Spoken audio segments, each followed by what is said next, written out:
What's up guys, my name is Ace, and today we're going to be taking a very deep look at bullet velocity in Warzone and just how important it is at different ranges. Up until this point, I feel like bullet velocity is something that we just sort of understand the basics of. Essentially, we all know that the higher the bullet velocity is, the better your gun is going to be at hitting targets, especially moving targets at longer ranges. And most of us that really pay attention to this also know that bullet velocity is one of the most important stats you can possibly have on a gun in Warzone. I would go so far as to say, for many of the assault rifles, I think bullet velocity is much more important than your actual damage range, because really, it doesn't matter how much damage you're dealing per shot if you're unable to hit your target. And bullet velocity is one of the most important things that determines whether or not you're able to hit your target consistently at longer ranges.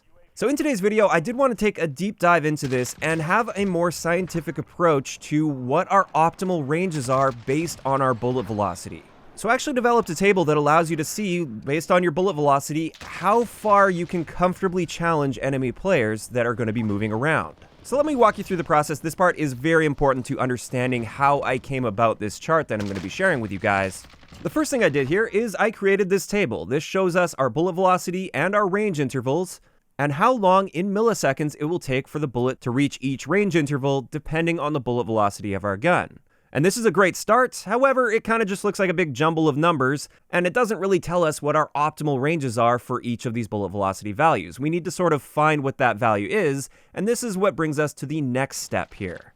Now for me, what I consider to be optimal is if you have an enemy that is running perpendicular to you, what is the threshold where you have to start aiming literally in front of the character model, no longer on the character model itself, in order to be getting hits on that target? I'm not saying people can't hit shots consistently by leading in front of their target by any means, but we're looking for the optimal values, not the somewhat effective values.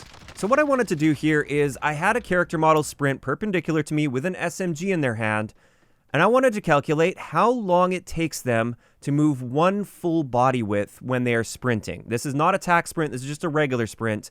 But how long does it take them to move one full body width? And I chose the body width of the character model because this will scale at various ranges.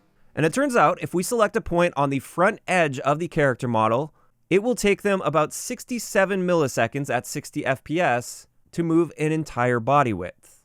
And therefore, 67 milliseconds is the threshold, although you could round that up to 75 milliseconds because that's less than half a frame at 60 FPS at least. And it just gives us a more round number that we can play with here, and it's much easier to remember. This is how I personally decided on what the threshold is for the optimal bullet velocity. If it takes 75 milliseconds or less, you can still technically be aiming on your target, although you might have to aim more toward the leading edge of your target, but you can aim on the character model and still be getting hits. Anything more than that, you have to be aiming in front of a moving target in order to land those shots. Now this value is something you may disagree with. It is going to be slightly subjective. Maybe your optimal value will be a little bit higher than this, but I feel like this was a fairly logical way to approach this, and that's why I like that 75 millisecond value. Also, I did find that when I chose that 75 millisecond value and I started looking at my chart, it really seemed to line up with my personal experience as well, and how comfortable I feel challenging somebody at various ranges depending on the bullet velocity of my gun. So taking that over to my table and just highlighting all of the 75 millisecond or less values in green, you can now see the maximum optimal ranges based on your bullet velocity. I also decided to highlight between 75 and 100 milliseconds in orange, because at that point I still feel like you can effectively hit your target if you've got a good shot and you know how to lead targets effectively. But anything beyond 100 milliseconds for your bullet to reach the target, this is where things are going to become a lot less consistent and it becomes more of a guessing game. Again, I'm not saying it's impossible to win gunfights within these ranges, and I'm not saying you should never challenge people if you're within the red here. I just feel at that point it becomes much more of a guessing game, because any sort of change in direction or speed in your target, and it will very easily throw you off target because it's taking more than 100 milliseconds for the bullet to reach that target. And in a game like Call of Duty, a lot can happen in 100 milliseconds. So let's look at a few examples of how to use this chart effectively. Let's just choose a Cold War SMG with no attachments just to make things nice and simple. Most of the Cold War SMGs have a bullet velocity of just 350 milliseconds, so this is definitely on the low end. But if we find that in our chart here, we go 350 milliseconds, and we have a look over, the maximum optimal range interval here is 20 meters. Although you could argue it's more like 25, like that 75 millisecond value will fall more around the 25 meter mark. But yeah, that actually seems to align quite well with my experiences. If I pick up a Milano off the ground, for instance, and it has no attachments to boost bullet velocity, 25 meters is pretty much the maximum range I will typically be trying to challenge people with that. Now, that's not to say that there aren't exceptions. If I know an enemy is hurt, or I know I just have a better gun, or I'm just a better player than them, sure, I might try and stretch it beyond that. But for the most part, I don't like using that Milano beyond 20 to 25 meters.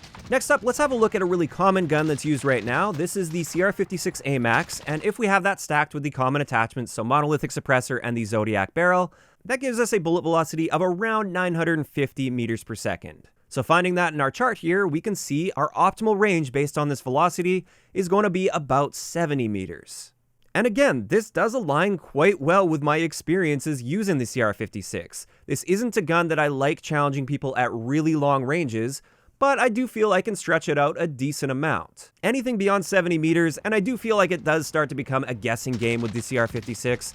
Yeah, I'm still going to be hitting shots and stuff, just not very consistently and not very effectively. So finally, on the faster side, let's have a look at an M4, for instance, with the Grenadier barrel and the monolithic suppressor, which gives us a rough bullet velocity of 1250 meters per second.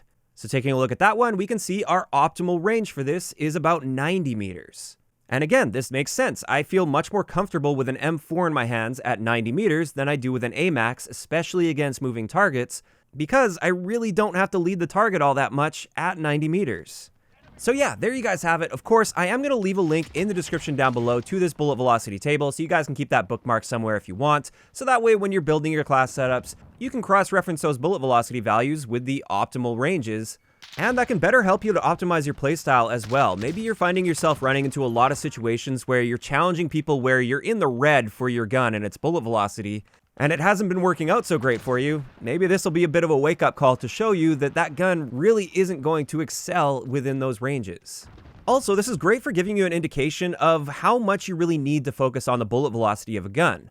So if you're using an SMG up close, for instance, and that's just designed to be your close range finisher, is it really worth it to spend a bunch of attachments trying to boost that bullet velocity as much as possible? Or are you better off spending those points elsewhere because within the ranges you're going to be battling in, you're still going to be well within the effective range for the bullet velocity of your gun? Additionally, another thing you can use this table for is calculating how much of your time to kill you're going to be losing depending on the range that you're fighting in based on your bullet velocity. Because if it takes 100 milliseconds, for instance, for that first bullet to even reach the target, you're effectively adding 100 milliseconds to your time to kill potential. And therefore, guns with a higher bullet velocity will end up not hurting their time to kill potential as much at range compared to guns with lower bullet velocity values. And this is yet another reason that at those really long ranges, I prefer something like an M4 over a CR56 AMAX. Not only is it going to be easier to hit moving targets, I'm also getting those bullets onto target faster than a CR56 user, even if we pulled the trigger at the exact same time. So yeah, that's finally going to wrap it up for today's video on the optimal ranges depending on the bullet velocity of your gun. I'd like to know in the comment section below, what do you guys think about this chart that I've made? Do you feel like that 75 millisecond value is a good representation of the optimal ranges to challenge somebody in based on the bullet velocity? Or do you feel that value should be something different? And if so, why do you feel it should be different than that? If you enjoyed the video, a like rating is always appreciated, and don't forget to subscribe for more if you haven't already. I'll talk to you guys next time.